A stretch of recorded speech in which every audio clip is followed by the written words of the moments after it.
Next thing we're going to do is solve for a missing angle. Now, as you can see, the exact same three trig functions are on your screen: sine, cosine, and tangent. Last time we were using these, we were solving for a missing side, where either your opposite, your hypotenuse, or your adjacent, one of those was the variable. This time, we're going to use these trig functions to solve for a missing angle.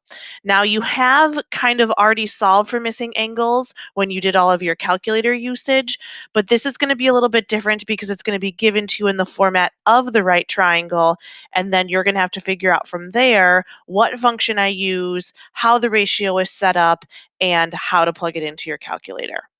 So if you don't have a piece of paper, take out a piece of paper and let's get started. Now time for us to solve for an angle.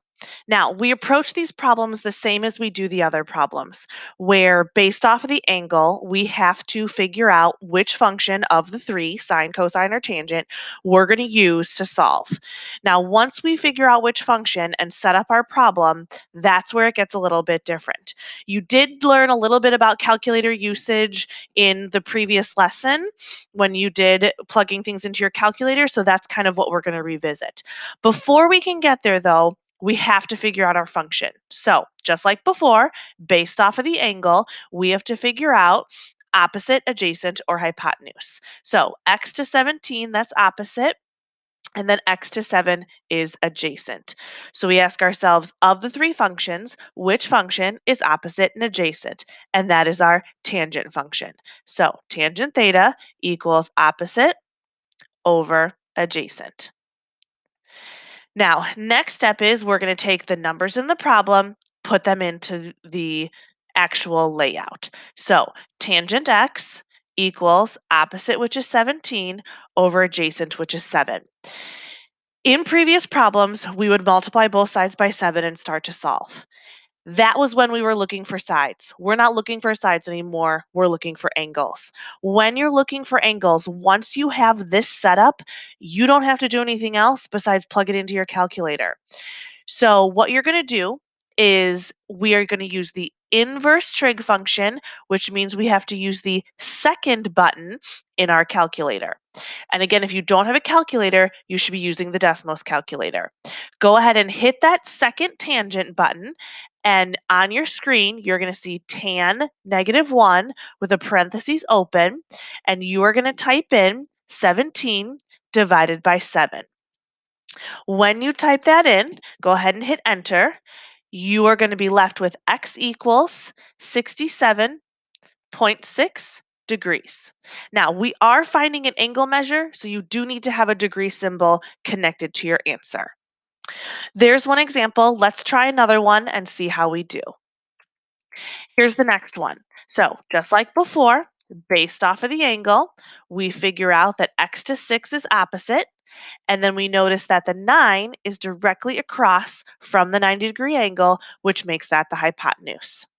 Of your three trig functions, sine, cosine, or tangent, what function do we have? And we have sine. Sine theta equals opposite over hypotenuse. Now we're going to take the information from the problem, put it into our setup here.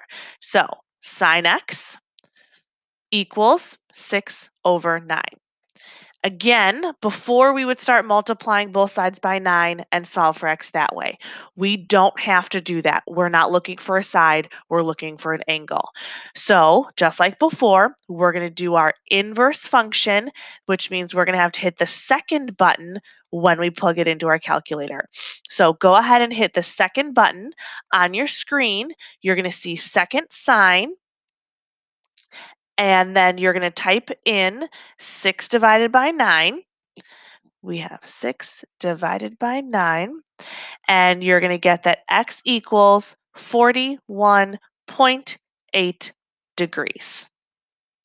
Now I'm going to change the screen, and there's going to be 2 more problems up there. Pause the video, try those 2 problems, and then when you're done, the screen will change. Start your video again, the screen will change, and then you can see the answers.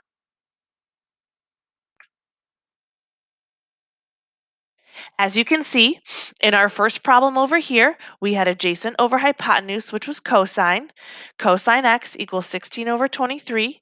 You hit second cosine in your calculator, and you get 45.9 degrees. Finally, this is an opposite over adjacent, which is tangent x equals 24 over 51.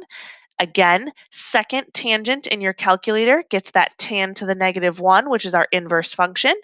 Type in your ratio, and you get 25.2 degrees. Now you can solve for a missing angle.